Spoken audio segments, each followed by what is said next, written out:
An Anderson woman tonight is looking for answers after authorities told her son had drowned. John Doran spoke to the woman about this mix-up and how she hopes it brings about change in the future.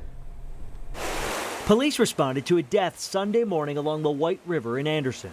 Authorities found Kevin Markham's driver's license on the body and called his mother. They gave me my son's ID card, and it was my son's driver's license.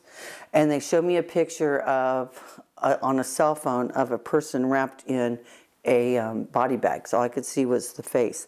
And they go, "Is that your son?" And that, and at that time, yeah, that looks very much like my son. Markham started planning her 32-year-old son's funeral services. Why? Well, my son suffers from paranoid schizophrenia and is homeless. So it made very good sense to me that he would be jeopardized for this kind of situation. Wednesday, Markham says Anderson police found her son, Kevin, alive. First is elation, all right?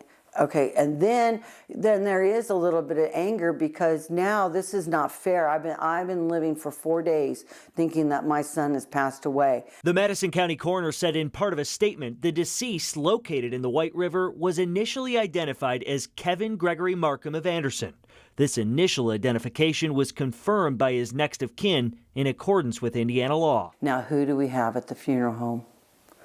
That was the next question, right? The coroner says it was 27-year-old Andrew Mason. Markham says when she went to visit the body at the morgue, she didn't have privacy and it wasn't well lit. I could have looked for his tattoos. I could have had better identification. Done.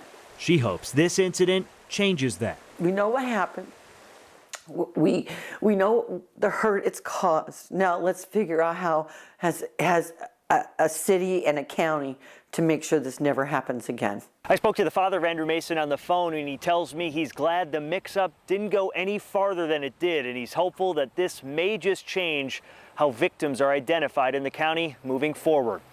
In Anderson, John Doran, 13 News.